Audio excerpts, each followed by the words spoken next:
तर hi friends, स्वागत आहे तुमचं माझ्या अजून एका नवीन व्हिडिओमध्ये आणि होळीच्या व्हिडिओमध्ये. तर मागचा व्हिडिओ तुम्ही बघितलाच असेल. मागच्या व्हिडिओमध्ये सांगितलं होतं मी की माझ्या टोबूची पहिली होळी आहे, तर मी थोडंसं काहीतरी डेकोरेशन करीन आणि काय काय सामान आणलं ते व्हिडिओमध्ये दाखवीन. तर तुम्ही सामान तर बघितलं, तर तेवढं काही मी दाखवलं नव्हतं फर्स्ट, पण बघितलंच असेल. एक दोन पिचकारी, एखादी पिचकारी आणि कलर वगैरे होते, तर आणि धोती आणली होती. तर बघा, असं मी साधं आणि सिंपल थोडंसं होळीचं डेकोरेशन केलं होतं. माझ्या डुग्गूचं जास्त काही केलं नव्हतं. कारण सांगते मी तुम्हाला, कारण वाजले होते आता 3. आता तुम्ही 3 कशाला म्हणाल, तर छोटं बाळ म्हटलं की कामं राहते. आणि तसंही असून माझी जाऊ गेली होती तिच्या आईला बघायला. तिच्या आईची तब्येत बरोबर नव्हती, तर तिला जायचं नव्हतं, पण ती आईला जाणे गेली. तर सर्व कामं माझ्यावरच आले होते. ते सकाळचे कामं करून गेली होती, पण ती गेल्यानंतर माझी अंघोळ, माझे कपडे आणि देवपूजा आणि डुग्गुले पाहणं हे सर्वात मोठं एक काम होतं. जे ते असताना ते दोघं पाहत होते, यांनी पाहत होते आणि मी पण पाहत होतो. सर्व हात मिळून पाहत होतो, तर जमून जात होतं. पण आता मी एकटी होती, तर मलाच पाहावं लागत होतं डुग्गूला, कारण यांची पण तब्येत बरोबर नव्हती. पण यांनी पण भरपूर बघितलं त्यांना.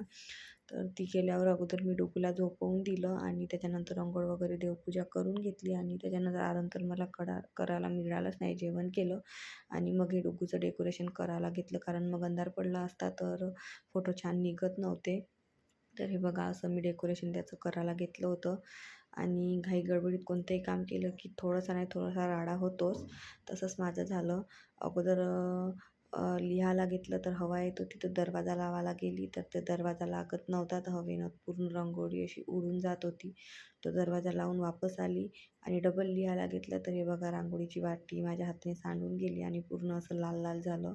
आणि ते पूर्ण लाल लाल आता पूर्ण घरभर होत होतं पायाचं. ते काही निघत नव्हतं आणि तिथं पोचा लावल्याशिवाय ते निघणार नव्हतं. पण माझ्यापाशी तेवढा काही वेळ नव्हता की मी आता तिथे पोचा लावत बसीन. म्हणून ते तसंच राहू दिलं. मी म्हटलं जाऊ दे, याच्यावरच हात आपले लाल करून घेते आणि ते त्या याच्यावर उमटवून देते. तसं करून बघितलं, पण ते काही जमलंच नाही. म्हणून हात मग ओले करून आली. तिथे हात ओले करायला गेलं, तिथे साबण होतं, तिथे घसरता घसरता वाचली. त्याच्यानंतर मग घाई गडबडीत असो, कोणतंही काम असो, हेच म्हणून नाही करायला गेलं की ते गडबडच होते. ते असो, मग हात ओले करून आणले. असे 2 साईडनं 2 कलरनी हात उमटवून घेतले. ते बरोबर काही उमटले नाही. व्हिडिओमध्ये तुम्हाला दिसतच असेल. ती माझी जाऊ जर असती, मी छान केलं असतं डेकोरेशन, कारण तिचा हातभार होत होता. पण ती नव्हती, म्हणून मी साधं आणि सिंपल करून घेतलं. आणि यांची पण तब्येत बरोबर नव्हती. हे तरी डुग्गूला किती पाहणार होते. आणि तो राहत म्हणजे तो मस्त्या खूप करत होता. त्याच्यानंतर मग असे हात उमटवून घेतले. आणि माझ्याकडे बेबी शॉवरचे माझे ते 2 मडके होते, त्याच्यामध्ये 2 त्या कलरच्या पुड्या टाकून दिल्या आणि 2 अशा भोवताल टाकल्या आणि एक साईडला अशी पिचकारी ठेवली. बघा, तुम्हाला व्हिडिओमध्ये दिसतच असेल. आणि कोणतंही काम करायचं म्हटलं की पसारा निघतोच. आणि घरी तुम्हाला थोडासा पसारा दिसत असेल, जाऊ द्या, राहतेच, पण तेवढा काही पसारा नाही आहे माझ्या घरी.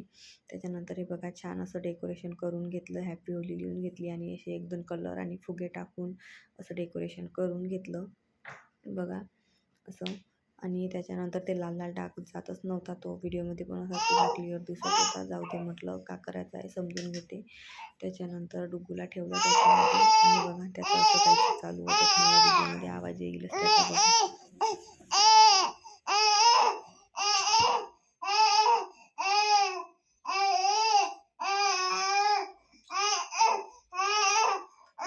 आणि हे बघा, त्याचं असं काहीसं पिचकारीसोबत खेळणं चालू. त्यानंतर वरतून असे 1-2 फुगे टाकले, पण ते काही बरोबर आले नाही व्हिडिओमध्ये, कारण ते उडूनच जात होते. कारण मी पाणी नव्हतं भरलं. म्हटलं पुन्हा ते पाणी फुटून गेलं तर ते कुठं पुन्हा राडा सावडत बसू. म्हणून आणि तसे 1-2 त्याचे फोटो काढून घेतले. तर तुम्हाला माझं डेकोरेशन कसं वाटलं आणि व्हिडिओ कसा वाटला, तर नक्की कमेंटमध्ये सांगा. आणि व्हिडिओला लाईक करा, आपल्या चॅनलला सबस्क्राईब करा, म्हणजे याच्यानंतर तुम्हाला माझे छान छान व्हिडिओ पुन्हा बघायला मिळतील. आणि हे बघा, फायनल डेकोरेशन असं होतं. आणि आता डुग्गूचे फोटो वगैरे काढून झाले होते, तर तो चिडचिड करत होता. आता तो राहत नव्हता जास्त वेळ, कारण त्याला ते धोती पण रुतत होती, कारण ते कॉटनची होती, कडक होती म्हणून. आणि त्याचं पण आता मूड झालं होतं खराब, तर तो राहत नव्हता. तर कॅप घालून वगैरे असे त्याचे 1-2 फोटो काढून घेतले. तुम्हाला व्हिडिओमध्ये दिसतेच असेल. शेवट मी 1-2 फोटो टाकले पण आहे त्याचे. आणि असे फोटो काढून घेतले आणि त्याचं पिचकारीसोबत खेळणं चालूच होतं. आणि हे बघा, त्याच्यानंतर मग आता वेळ आली होती हा सर्व पसारा उचलून घ्यायची आणि तो डाग साफ करायची. तर मग मी हा सर्व पसारा उचलायला घेतला. आता त्रास तर खूप येत होता, तेवढ्या मेहनतीनं केला, आता उचला पण करावा तर लागेलच. म्हणून बघा पूर्ण पसारा उचलून घेतला, ते फुगे पॉलिथिनमध्ये भरून घेतले आणि छान असं तिथं साफ करून घेतलं. तर आता मला माझा व्हिडिओ कसा वाटला सांगा. त्याच्यानंतर डुग्गूला फ्रेश केलं, त्याच्यानंतरचं असं काहीसं चालू होतं बावल्यासोबत खेळणं, त्याला झोप काही येत नव्हती. तो छान बावल्यासोबत केला, तोपर्यंत मी माझे कामं आवरून घेतली. आणि हे बघा असे काहीसे फोटो निघले. तर व्हिडिओ आवडला असेल तर व्हिडिओला लाईक, चॅनलला सबस्क्राईब करा आणि तुम्हाला होळीच्या खूप खूप शुभेच्छा. भेटूया उद्या नवीन व्हिडिओमध्ये. तोपर्यंत बाय बाय.